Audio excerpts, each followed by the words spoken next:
Amigos, amigas, rockeros, rockeras, hoy voy a comenzar el tercer capítulo de esta historia mía del conocimiento del rock y mi integración en él. Y había quedado en el segundo capítulo en seguir comentando la historia después de lo que sucedió con los misteriosos, pero recordando cosas que se me habían quedado en el tintero. Quiero decir que en mi tiempo en la Universidad Laboral de Sevilla ocurrieron otras anécdotas que lógicamente me gustaría comentarlas, simplemente porque son parte, digamos, de lo que aconteció en aquellos días, ¿no? Como fue que mi madre, como madre, siempre estaba preocupada de si yo comía, si no comía y cosas así por el estilo. Y aquí un vecino del barrio que jugaba en el Club Deportivo Tenerife y que además jugó en la Unión Deportiva Las Palmas, eh, conocido por Justo Gilberto, Gilberto II, pues mi madre le dio una serie de alimentos canarios, ¿sí? Como el bien me sabe, por ejemplo, ¿no? El gofio. Y le dijo que si no le importaba llevármelo a Sevilla. Y en efecto, recibí una llamada de teléfono y me dijo, mira, soy Gilberto, estoy en el Hotel Niza, aquí que lo llaman La Campana, al lado de la calle Sierpe y el Corte Inglés, y vamos, puedes venir a recoger el paquete que te envía tu madre. Y yo fui al Hotel Niza, recogí el paquete y me dijo, mira, ya que estás aquí, ¿no? ¿Por qué no te vienes con nosotros al estadio que jugamos contra el Betis? Y en efecto, me quedé allí y allí conocí a muchos jugadores del Tenerife en aquella época, ¿no? En primera división y pues fui con ellos en la guagua, ¿no? Hasta el estadio Heliópolis y vi el partido. Y ese día cayó una tromba de agua que inundó Sevilla. Pero inundar Sevilla, inundó todo. Tanto es así que una vez terminado el partido contra el Betis, donde en el Betis pues, jugaba un equipazo, estaba Luis Aragonés, Rogelio, bueno, era un equipazo el Betis. Bueno, pues terminado el partido, yo me fui caminando de ahí a la Universidad Laboral de Sevilla con el agua que me llegaba casi a las rodillas. Un agua color canelo, corriendo, y yo normal. Y cuando llegué a la universidad me tuve que cambiar de ropa porque aquello era tremendo, ¿no? El agua se llevaba cabras, personas, enseres, viviendas, bueno, era tremendo la inundación que hubo allí. Y digamos que eso es una parte de la anécdota, ¿no? Porque hay algunas más. Por ejemplo, pues hay otra en que los canarios éramos muy conocidos allí, por lo pronto en la universidad, porque decían que éramos unos expertos nadadores, ¿no? Bueno, la cuestión es que teníamos un profesor de gimnasia al que llamábamos Blume. Blume fue uno de los, digamos, atletas nacionales más importantes que tuvo este país, ¿no? Sí, el país nacional.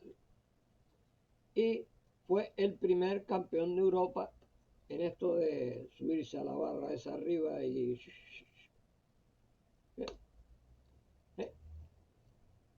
que falleció yendo de Valencia a Las Palmas en un accidente de aviación. ¿Sí? Joaquín Blume. Bueno, pues nuestro profesor era Joaquín Blume, lo llamábamos Blume porque tenía aquí en el brazo un tatuaje sobre Blume. Y un día pues me dijo, Canario, sí, ya llevaríamos un mes o 2 meses ya de curso, y me dijo, Canario, mira, eh, súbete al trampolín y demuéstrale a esta gente lo que valen los canarios nadando. Yo dije, mi madre, súbete al trampolín, un trampolín que estaba allá arriba del todo. Digo, es mi madre, aquí me mato. Bueno, pero como ya saben que soy un aventurero, me subí al trampolín y me tiré de cabeza y conté los azulejos que tenía del fondo para arriba, ¿no? Y cuando salí, el Blume me aplaudió y le dijo a los alumnos, venga, tienen que hacer lo mismo que hizo el canario, que ese sí que sabe lo que es nadar y tal. La cuestión es que me tomó cierto afecto y siempre estaba conmigo, pero vamos, eh, me dio incluso el listado de la cuestión de las notas y me decía, ponle un 6, ponle un 4, ponle un 3, ponle un 2, yo qué sé. Y a la vez jugaba al fútbol, ¿sí? Jugaba con la universidad al fútbol. Y un día, en uno de los partidos, porque se jugaba en todos los campos de todos los colegios de allí de Sevilla, pues no había quien ganara a la universidad porque éramos prácticamente una selección de gente de diferentes zonas de España, ¿no? Habían vascos, habían catalanes, madrileños, extremeños y canarios, claro. Y de aquí de Canarias jugaba un chico que se llama Chicho que jugaba muy bien, sí, que jugaba muy bien Chicho. Y había jugado ya aquí y que fue otro de los que le dieron beca en la universidad. El caso es que no había equipo que nos ganara, ¿no? Y quedábamos campeones de Andalucía. Y de repente apareció en la universidad un jugador del Sevilla, que era el defensa central, Campanal, sí, Mud Luque Campanal Valero. Esa era la defensa del Sevilla en primera división. Portero y los tres defensas. Luego la media estaba Ruiz Sosa y Achúcar. Bueno, pues llegó allí y preguntó por mí. El cura me llamó, me dijo, mira que te llama aquí un señor, quiere hablar contigo. Y en efecto, fui a hablar con él y me dijo, mira, yo soy el seleccionador, no sé qué, y me gustaría probarte en un partido con el Sevilla Atlético en el campo Nervión. Y en efecto, yo fui, porque me lo permitió el cura, ¿no? Y como era jugar al fútbol y a mí me gustaba, porque ya aquí en Tenerife había jugado, tanto en los carriles como en el campo de García Morato, como en el campo de Don Pelayo, ¿no? Entonces, bueno, pues fui.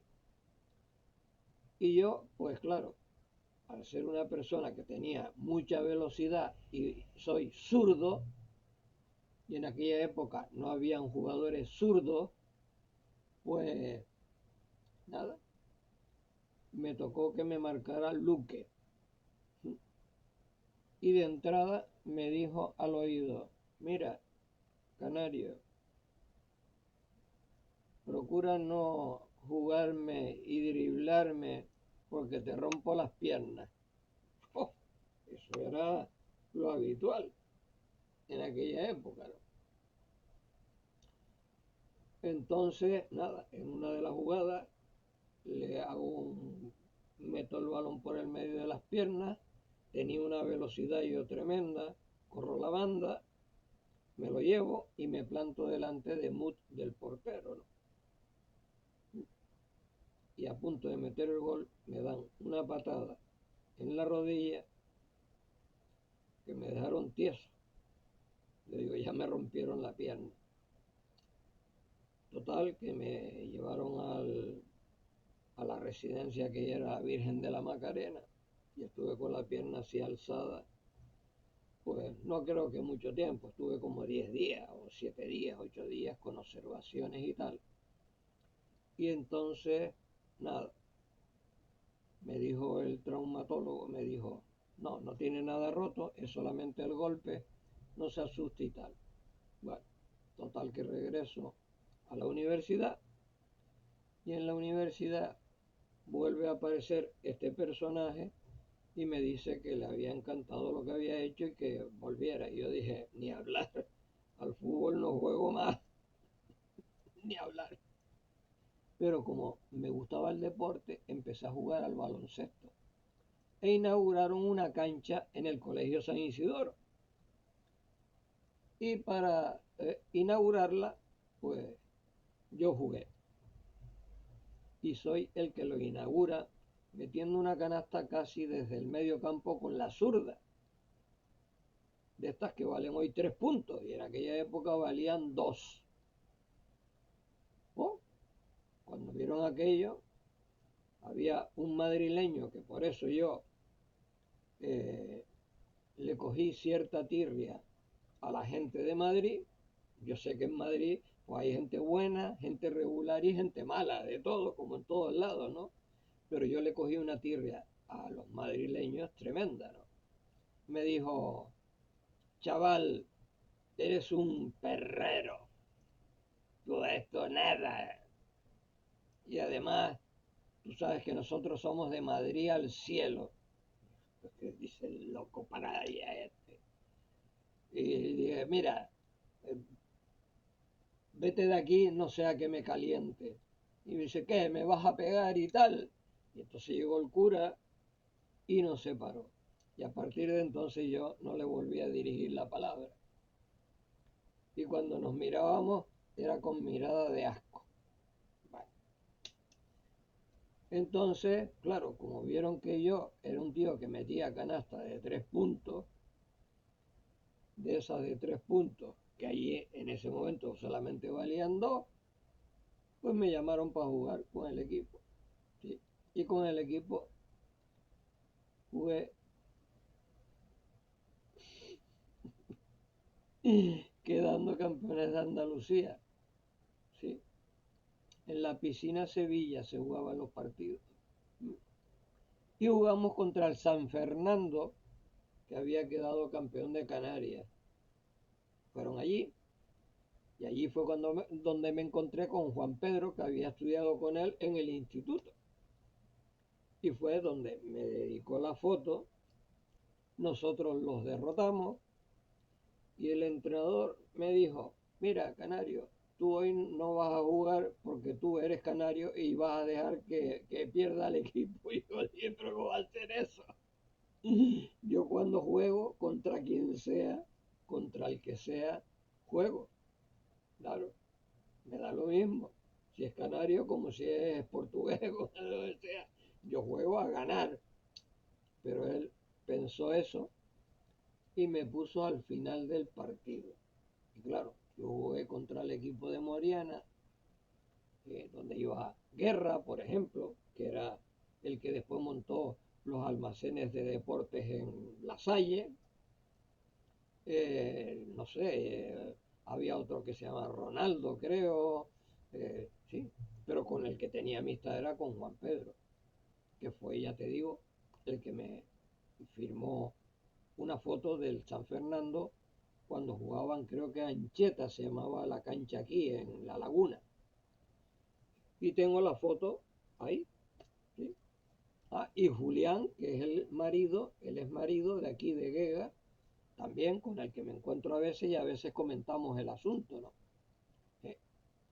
Fue así, pero claro, al llegar a Madrid, pues también el resto de equipos no estaban a nuestro nivel. O sea, no estaban, nosotros teníamos un equipo. Bien, está bien. Y el más pequeño yo, que no daba la talla de un jugador de baloncesto. Lo único que tenía era el acierto de meter las canastas de 3 puntos, ¿no? Que valen hoy 2 puntos. O sea, que hoy valen 3 y en aquella época 2. y siempre me llamaban churrero, ¿no? Por aquellas canastas que metía. El caso es que, claro, llegamos a la final y en la final jugamos contra un equipo que venía de Mallorca o de Ibiza o Menorca, no sé, era Balear. Y en ese equipo venía un jugador que medía, en aquella época medir 2 metros, era en España, en la nación, medir 2 metros era una cosa increíble, ¿no? Sí, sí, era increíble, porque lo máximo que habían era gente de 1,70. Entonces, pues claro, aquel tipo se me puso delante porque sabía que yo era el que metía las canastas de sal de larga distancia y no me dejó dar mucho, ¿no? Con lo cual nos metieron una cuerada de mucho cuidado. Ellos quedaron campeones y nosotros subcampeones. Sí, esa es otra de las historias que hubieron allí, dentro de la universidad, y que se me habían quedado en el tintero, ¿no? Que no había contado. Bien, entonces ahora vamos a empezar con el tema de los misteriosos en adelante, ¿no?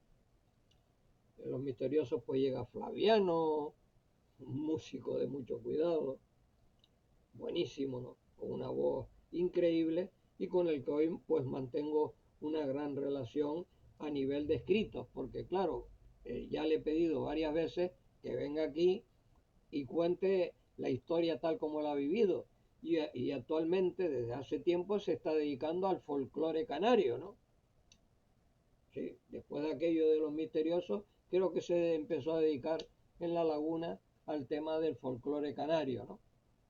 Y bueno, no es que después de los misteriosos estuvo en los atómicos, con Tato de las Casas, estuvieron con los atómicos, sí, tocando en Tembel. Sí, pero después él entró en el folclore canario. Bien, y yo, pues, por esa amistad que tenía con Juan Antonio Ramallo como un hermano, empezamos a trabajar en Comusa eh, hasta que nos despidieron a los dos, fuimos a magistratura de trabajo y ganamos el pleito. Y nos indemnizaron por eso, pero teníamos que seguir trabajando. Y entonces mi exmujer, que es una manita haciendo cortinas y edredones y de todo eso, pues lógicamente nosotros montamos una empresa que le pusimos el nombre de mi hija, Penélope. Sí. Y empezamos, digamos, él y yo, Ramay y yo, a vender instrumentos musicales a través de Música Canaria y también a buscar contratos para que el negocio de la cortina, donde estaba también mi excuñado José Brito, pues digamos que nos recorríamos ya fuera con mi coche, que los dos teníamos la misma marca de coche, ¿eh? Teníamos el Fiat 125 especial y nos íbamos por toda la isla vendiendo. Y él me ganaba, pero para vender tenía una labia tremenda. De hecho, una vez, pues, se le vendió un piano a una señora. Y claro, nosotros al ver que digamos que la escalera tenía una curva y después otra curva, y yo le dije, Ramallo, ¿por dónde vamos a meter el piano? Un piano de cola. Y él dijo, no te preocupes que lo subimos. No sé cómo, pero bueno, él dijo que lo subía. Miró para la ventana exterior y no era una ventana muy ancha, ¿no? Dice, por ahí lo vamos a meter. Y digo, ¿y cómo subimos el piano? No te preocupes, lo subimos. Apareció con unas cuerdas, le metió las cuerdas al piano, primero lo selló para que no sufriera ningún golpe, lo selló y dijo, con lo que pesa el piano ese, bueno, pues se subió el piano y se metió por aquella ventana y no se rozó con el piano y el piano entró dentro de la casa. Y luego vendíamos armónica y vendíamos cuerdas de guitarra y la propia guitarra y bueno, teníamos una serie de contactos en toda la isla tremendo, pero el que más vendía era él, porque yo no tenía esa facilidad dentro de ese tipo de trabajo de vender y él lo vendía, ¿no? Increíble. Pero cosas de la vida, nos vuelven a llamar de Comusa porque había comprado la empresa otro señor, Tomás López Callejo. Había comprado la empresa y nos vuelve a admitir y no volvemos, digamos, él y yo, a ser los que habíamos sido. Yo era el director y él era empleado, ¿no? No, sino que los dos éramos vendedores. Y empezamos a salir a vender muebles de cocina. Y él para eso también era otro artista. Con el metro te decía, aquí cabe esto, aquí cabe lo otro. Y yo decía, pero ¿cómo cabe esto ahí? Pues sí cabe. Va, pum, pum, pum. Y montamos un montón de cocinas. Y ahí fue donde yo creé amistad, incluso pues con la gente de la policía, que era en aquel momento era la policía normal y la policía secreta y tal, ahí en Ofra. Y yo les monté todos los muebles de cocina a la policía, ahí en Ofra. ¿Sí? Que después ya les contaré lo que me sucedió con el que yo conocí, el policía secreto. Bueno, pues digamos que con él eso duró bastante tiempo hasta que lo llamó Villa, de Estanterías Villa, y lo nombró, no sé si el jefe de todo aquello, y él abandonó el asunto de la música, se fue a trabajar y Fire Explosion quedó sin dirección. El único personaje que tenía importancia en el grupo en aquel momento era Cecilio del Castillo, nada más. Y bueno, yo por la amistad que había creado con ellos, pues hablé con Cecilio y llegamos a un acuerdo. Y entonces, en ese acuerdo quedaban como, por ejemplo, yo no me recuerdo, serían 2 o 3 actuaciones las que quedaban pendientes de Fire Explosion y yo asumí el asunto. Pero eh, una de las cosas que yo pensaba era que lo mejor era, ya que no estaba Ramallo, era cambiarle el nombre al grupo e iniciar una aventura que se me había pasado por la cabeza y que yo le puse el nombre del Show Naranja. Bien, a Cecilio le gustó la idea, montamos el grupo, entró José Carlos de batería, ¿sí? Ya no estaba Paquito el Crufi, entró José Carlos Rodríguez de batería, estaba Toño Guayota, creo que era Toño Guayota, sí, el que tocaba el bajo. Cecilio se empezó a cantar, tocaba la guitarra del punteo y cantaba. Y había una guitarra rítmica que ahora mismo no me viene a la cabeza si era la guitarra rítmica o era el teclado con Barreto. ¿Eh? El teclado con Barreto. Sí, total que se montó el grupo. Ah, no, entró Domingo. No, perdón. Entró Domingo Reyes tocando la guitarra de punteo. Y la rítmica la hacía Cecilio, cantaba y rítmica. Y el punteo lo hacía Domingo Reyes, alias el Caca.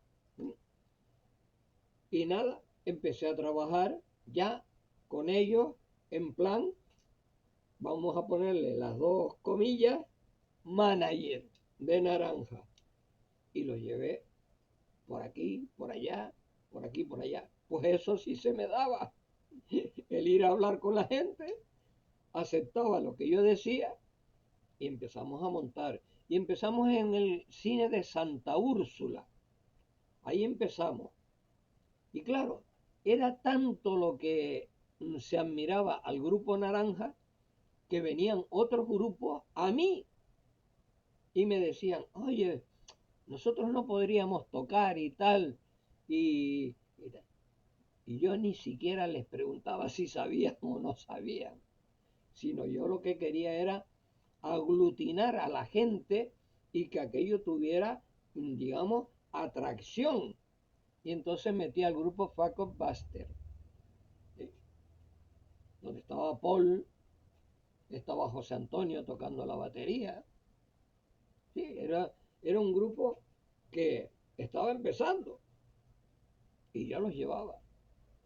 Y mucha gente llegaba y me decía, pero oye, ¿cómo pones tú a esa gente que todavía están empezando, que todavía no son? Y yo les decía, están empezando, pero a lo mejor dentro de un mes o 2 meses ya tocan que no veas, ¿no? Hay que darles oportunidad a todo el mundo. Es la manera de hacer cantera y de atraer un tipo de público. Porque aquí el rock, pues ya sabemos lo que es, al lado de las orquestas que tocan verbena. Esto, claro, hay que salir adelante como sea, ¿no? Pues bien, eh, empezamos con el grupo Naranja y aquello empezó a crecer y claro, ya habían grupos de la época, digamos, de esa primera época del tiempo de los misteriosos, de los atómicos, de los salvajes, de los megatones, de los rítmicos, de la tonelada de grupos que habían, pues que empezaron a desaparecer, porque ya por edad, pues ya se casaban, a lo mejor algunos como, no sé, como Carballo, ¿no? Que Velázquez, ¿no? Que entró en el mariachi Tagoro, es decir, que se buscaban otra forma, ¿no? De ganarse la vida, ya que lo que era el rock, pues no daba de comer y entonces pues tenían que dedicarse a hacer música que realmente les dejara dinero. Entonces, pues claro, nosotros que éramos más digamos, más metidos en otra onda y que no hacíamos lo que hacían otros, pues bueno, pues seguimos haciendo y cada uno pues se buscaba un trabajo. Sí, creo que Paquito el Crufi se dedicaba, entró en una ambulancia, Cecilio montó un estanco, eh, eh, creo que el único que no, bueno, no, después Fafi trabajaba con el padre, creo, y luego también trabajó en un banco, el Banco Hispano creo que fue, es decir, que cada uno se buscaba la vida, digamos, para comer y vivir en un trabajo y luego aquello nos lo tomábamos como un hobby para divertirnos, ¿sí? Así fue como empezamos a funcionar, de Naranja, y después de Naranja, pues empezaron a llegar otra gente y otra gente y otra gente, y grupos y grupos y grupos, hasta que conecté con el señor Lemus del Centro de Iniciativas y Turismo, y a través de él, pues empezamos a hacer actividades, ¿sí? El Centro de Iniciativas y Turismo empezó a apoyarme, que llegamos incluso en 1977 a hacer rock en carnavales, ¿sí? En los carnavales hacíamos rock para la juventud. Claro, es que todo eso, todo eso que no ocurría, pues yo empecé a darle caña al tema, seguía escribiendo en la prensa, estuve primero en la tarde, cuando cerró la tarde me fui al día, hacía colaboraciones con el diario de aviso, después más tarde entré en el tema de la Gaceta. Entonces, pues un día, ¿no?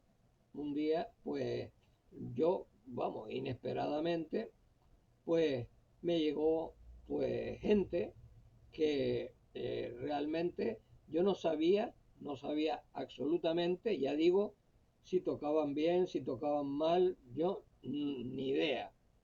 Pero yo conseguía los lugares como el Palace Royal, por ejemplo, que hoy está, que no se sabe cuándo lo van a abrir.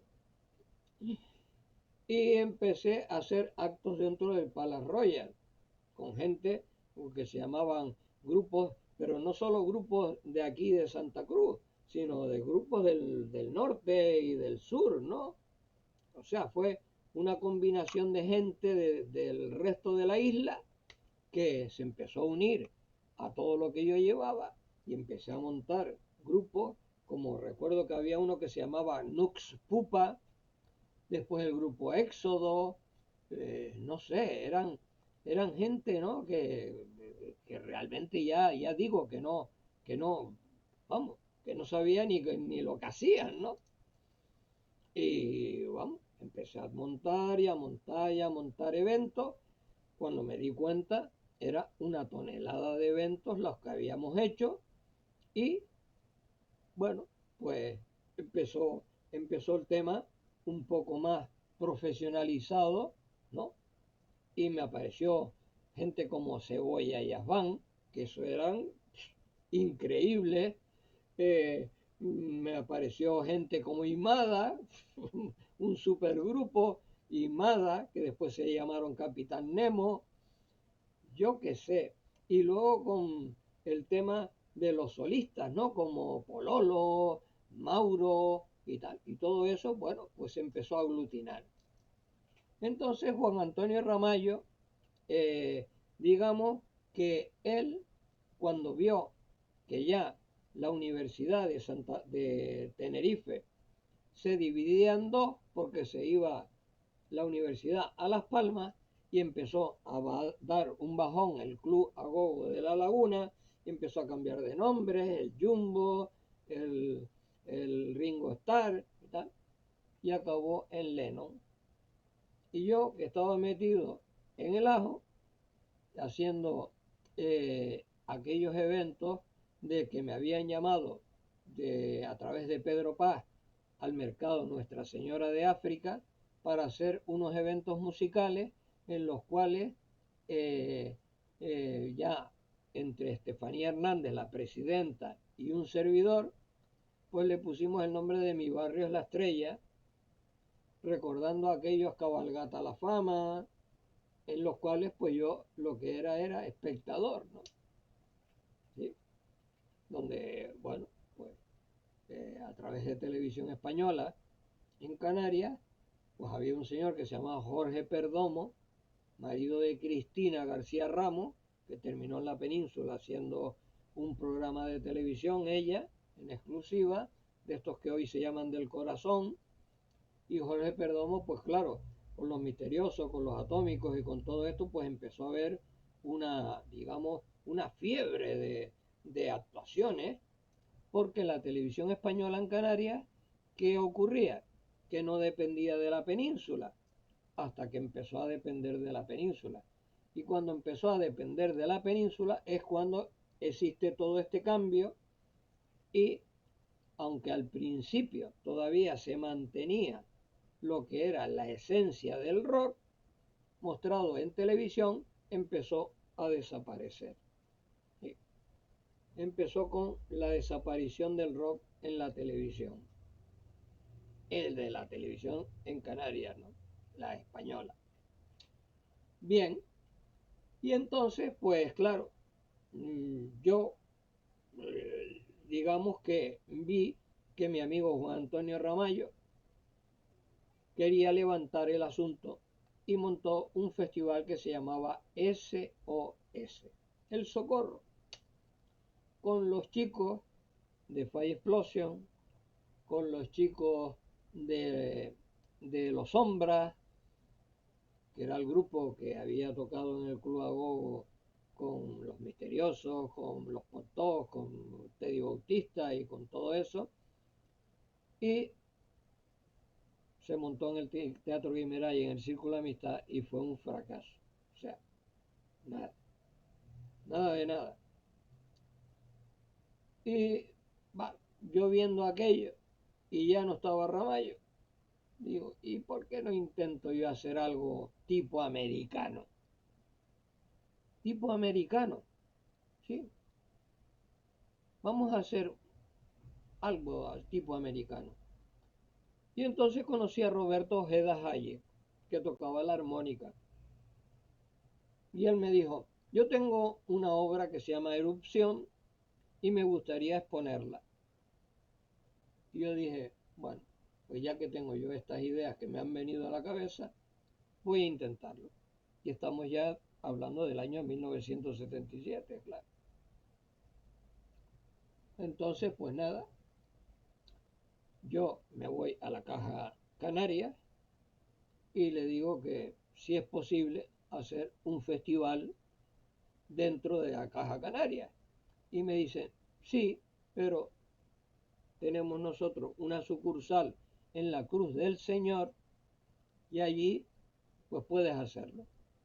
Me hablé con un señor, no sé cómo fue, a través de quién, con Pepe el Barba, que Dios lo tenga en la gloria, y con él tenía una chica que se llama Vicky, que tengo un montón de ganas de encontrarla, pero no sé qué es de ella, y era la técnico de sonido, y me hablé con Manuel Tauroni Padrón, que era amigo desde jovencitos aquí en el barrio, que incluso con la chica que se casó se la presenté yo, y Toscalera, claro, de la que es Santiago, y yo, pues nada, le dije que si él, como se dedicaba al cine biográfico, que si él ponía una película. Y después, pues me fui a Los Lavaderos a hablar con Mario Rodríguez, el poeta de Los Lavaderos. Y le dije, mira Mario, él estaba allí con su bata blanca, sus perros y tal. Y le dije, mira Mario, yo quiero hacer una cosa musical que lleve música, cine y pintura. ¿Tú eres capaz de pintar un cuadro al ritmo de la música y luego lo subastas? Porque claro, yo no te puedo pagar. Y me dijo, sin problema, sin problema. Y así fue. Nos fuimos a la caja de ahorro, ¿sí? La caja canaria, y montamos ese festival allí dentro. ¿Sí? Así fue como ocurrió el asunto. Montamos el primero. Además, tenía ya amistad con Falo. Falo estaba con Beatriz. Ya ellos habían colaborado conmigo en festivales en el Círculo Amistad 12 de enero, ¿sí? Donde Carlos Alberto, digamos que incluso había grabado el festival y luego lo emitió por Radio Club Tenerife, porque yo ya en mi colaboración con el periódico La Tarde, pues había conocido a Paco Padrón cuando adquirió, a través del padre de Juan Padrón, la emisora de Radio Club Tenerife en la calle Suárez Guerra. Y como también había pasado a trabajar, a colaborar con el periódico El Día en las páginas musicales que llevaba Enrique Martín Brown y las llevaba Carmelo y Martín Rivero, que también Martín en la gloria esté, pues digamos que ahí empieza a haber una relación, digamos, musical estupenda, muy grande, y nada, pa'lante, pa'lante en eso. Uh-huh. Y bueno, pues estamos en el Rock and Field, pero que no se llamaba todavía Rock and Field, sino era una cuestión de erupción para Roberto Ojeda Haye. Tenía de batería a Fran Gallo y Felipe al bajo, y él con la armónica. Y entonces dije, bueno, le añado a Falo y Beatriz, cine. No sé si también había contactado con Eructo del Bisonte en aquel momento, que ellos tenían el cuarto de ensayo por debajo de las escuelas pías. Hablé con ellos y me convertí en manager de Eructo del Bisonte, y creo que fue todo así, sucedió de esa forma, ¿no?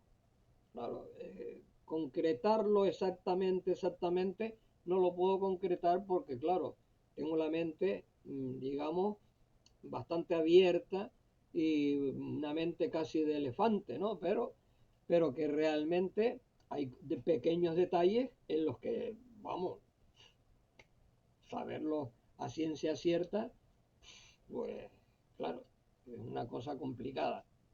La cuestión es que hicimos el festival allí y luego dije, bueno, ¿por qué no le damos a esto continuidad?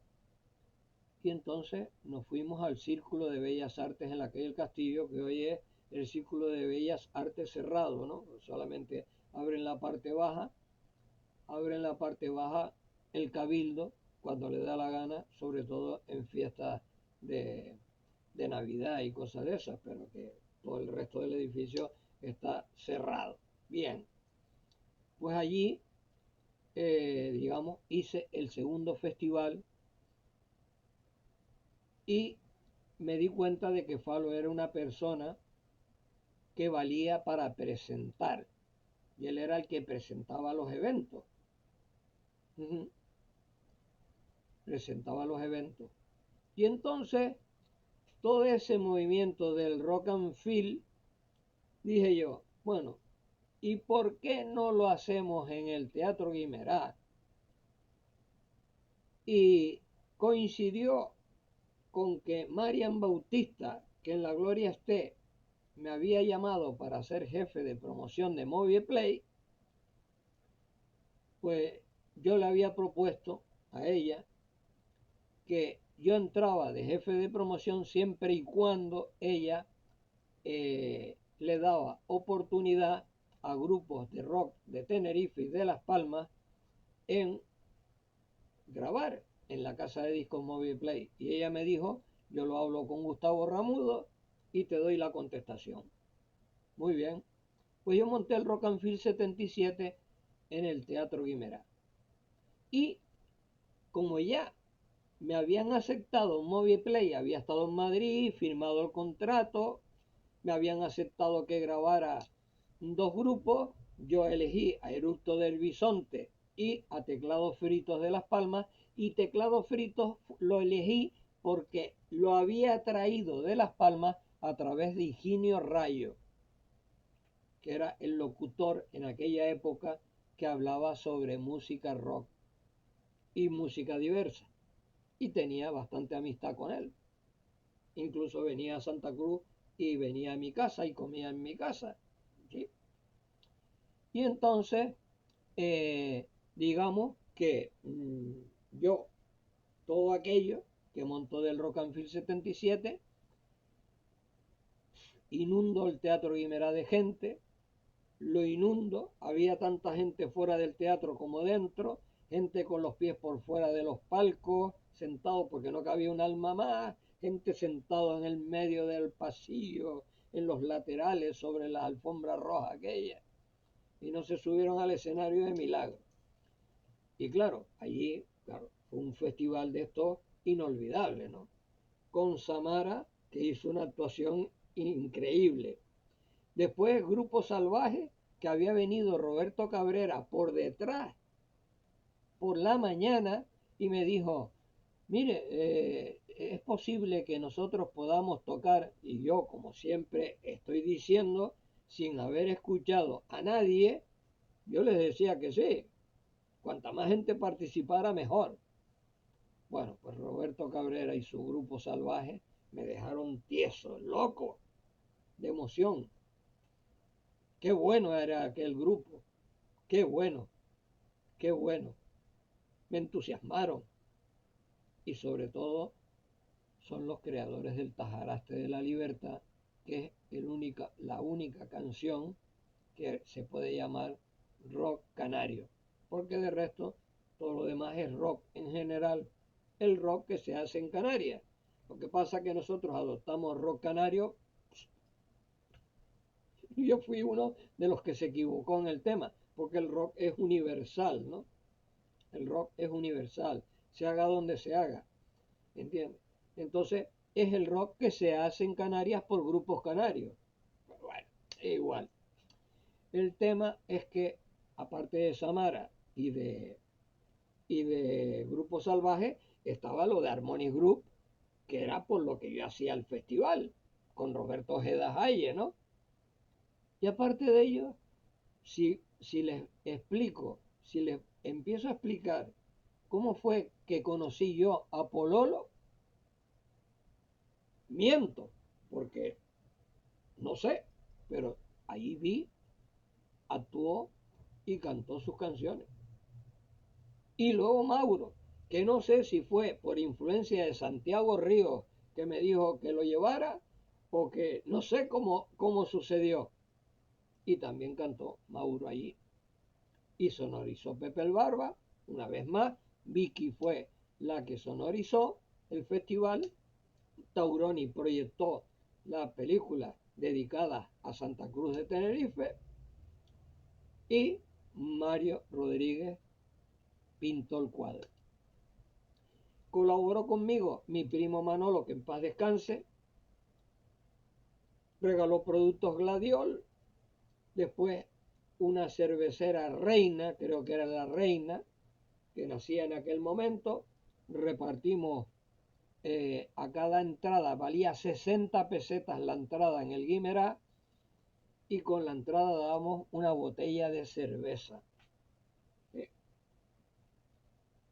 Es decir, que fue un festival completísimo, tanto que se extendió no solo por Tenerife, se extendió por Canarias, porque claro, el haber traído a Teclado Frito de Las Palmas, ya digo, por iniciativa de Higinio Rayo, que me dijo, es un grupo totalmente diferente, pero vamos, vas a alucinar con el grupo, no me explico más.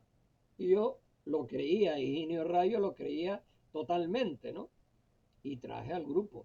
Llamé por teléfono, hablé con Chemari, le dije, mira, las únicas condiciones son, yo te puedo pagar los pasajes de ida y vuelta, pero yo no tengo para pagarte residencia, ni tengo para pagarte actuación, porque yo qué sé, la cantidad de gente que va a venir al festival.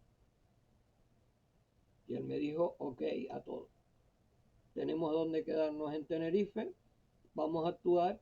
Y claro, cuando yo vi aquí al grupo que salían vestidos de mujeres y que estaban en una onda de David Bowie y tocando de maravilla, con un Benítez tocando la guitarra de punteo alucinante, ¿no? Yo dije, el Yorca tocando el teclado, José Mari, el Chemari, bueno, y no sé si la primera vez, sí, creo que fue Pepe Torres el que vino la primera vez o fue el japonés. No recuerdo muy bien, pero la cuestión es que el grupo sonaba increíble, sobre todo cuando interpretaron el Max Boy, ¿no? Eso fue alucinante, ¿no? Alucinante. La gente se lo pasó divino, divino. Y claro, ahí digamos que se empezó a extender todo de tal manera que la gente pedía más rock and feel. Era el año 77, 1977, que hacía olvidar aquel SOS que mi amigo Juan Antonio Ramallo, que en paz descanse, había originado para tratar de mover a gente joven, ¿no? Que participara en los festivales de la música que se imponía a nivel mundial. Claro, la música de verbena era para bailar, pero no era la música para escuchar, digamos, y disfrutarla a niveles de calidad, de otro tipo de sensaciones, ¿no? Claro. Y entonces, de ahí, del Teatro Guimerá, me fui a la Plaza de Toros. Y al llegar a la Plaza de Toros, tenía que ver con quién contrataba. Y resulta que, ya digo, que cosas de la vida. Mi padre conocía al gerente de la Plaza de Toros, al señor Ojeda Zamorano, que además era distribuidor de whisky, de ginebra, de esto y de lo otro. Y yo me presenté allí y le dije, mire, yo soy el hijo de Agustín Dorta González, me gustaría poder contratar la Plaza de Toros para poder hacer un festival rock allí. Y me dijo, sí, no hay ningún tipo de problema, el alquiler le sale a usted 10.000 pesetas de alquiler, pero usted tiene que dejar poner las cantinas sin ningún tipo de problema y contratar porteros, escenario, todo, porque lo único que yo le alquilo es el coso. El resto de todo lo demás se tiene que encargar usted. Y así fue el tema. Así fue el tema. Contraté, no sé a través de quién contrataba, tenía un contacto con, no, es que no recuerdo perfecto, ¿no? Contraté el escenario a través de, creo que fue de Hilario, el padre de Vicente, que era batería de Los Atómicos. Contacté con él y él me indicó quiénes se dedicaban a porteros, taquilleros y todo eso. Y en ese entonces no había todavía que montar equipos de seguridad. No había que contratar seguridad, no. Pero sí que había que contratar una cosa que se llamaba menores a través del Ministerio de Justicia, que estaba enfrente de la palmera del Parque García Sanabria, que era donde estaba, digamos, el local donde una señora te atendía, llevabas las entradas y te las sellaba las entradas y por eso pues te cobraba un porcentaje. Y luego tenías que ir a la Sociedad General de Autores y decir que ibas a hacer un festival y Autores te decía que del festival, de la recaudación del festival, tenías que pagar un 10% de lo que se recaudaba. Bueno, se arregló todo y entonces recibo una llamada de Alberto Segura de Discos Manzana. Y me dice, mira, Paco, por motivos de que el accidente de aviación en el aeropuerto de Los Rodeos, el grupo Granada de la península, que estaba considerado como uno de los mejores grupos que habían en la península, no puede salir del aeropuerto. Tiene que esperar a que el aeropuerto se ponga activo de nuevo y a ver si no te importa meterlos dentro del Rock and Field 77 y que actúen allí. Pero ellos cobran 50.000 pesetas. Y yo dije, bueno, pues nada, de acuerdo, de acuerdo. Y amén, había hablado en Las Palmas con José Verona, con gente de Las Palmas. Y me traje de Las Palmas pagándoles el viaje, pero ellos tenían que buscarse la vida. Claro, no había otra. Y me traje, no sé si era Origen, Edutún, y no recuerdo. Sé que vinieron 2 o 3 grupos de Las Palmas, al que más recuerdo es a José Verona, con el que sigo teniendo una gran amistad. Y nada, montamos el festival. Y una de las anécdotas de aquel festival, bueno, una no, hay 2 anécdotas, es que alguien, no sé si los vecinos o algo, dijeron que era un festival de rock y era peligroso. Y apareció una unidad de antidisturbios que se metieron dentro del recinto, rodeado, todo el recinto, el coso por dentro, rodeado. Y el jefe de ellos se puso al lado del escenario, al lado mío. Me preguntó, ¿usted es el que organiza esto? Digo, sí. Yo soy Paco Dorta, el que organiza este festival. Y se puso al lado mío. Claro, mientras había luz de día, no había problema. pero empezó a anochecer y Roberto Cabrera de Grupo Salvaje me decía, Paco, enciende las luces. Y yo señalaba al señor que estaba encargado de las luces y encendía las luces. Y me decía, no, me decía Roberto Cabrera al revés, me decía, apaga las luces, apaga las luces. Y el que estaba al lado mío, que era capitán o comandante, no sé, de la policía, me decía, enciende las luces. Y eso sucedió como 7 o 8 veces. Roberto me decía una cosa, el capitán o comandante me decía otra. Y yo llegué a un momento en que ya la cabeza la tenía así y cogí y me escabullí de allí, del escenario, y me fui al cuarto donde estaba el grupo Granada esperando para tocar. Bien. Bueno, pues cuando abro la puerta no los vi. Era una nube blanca enorme, una nube blanca enorme, y yo me empecé a quedar como medio nublado, porque en mi vida, ya lo he dicho muchas veces, yo nunca ni le he metido mano al hachís, nunca me he drogado, sino que allí aspiré esa droga que me dejó medio tarumba. Y claro, ya a medida que entré allí, me encontré con Cárcamo, que era el jefe del grupo. Y le dije, mira, estén preparados porque pronto van a salir a tocar. Y me dijo Cárcamo, no hay problema, no hay problema. Y yo salí pitado de allí y a coger aire puro, pero vamos, me quedé realmente en la luna. Me quedé en la luna, la verdad. Sí, nunca había aspirado una cosa así y me quedé en la luna. Bueno, pues cuando llegué ya al escenario es cuando subió el grupo Granada.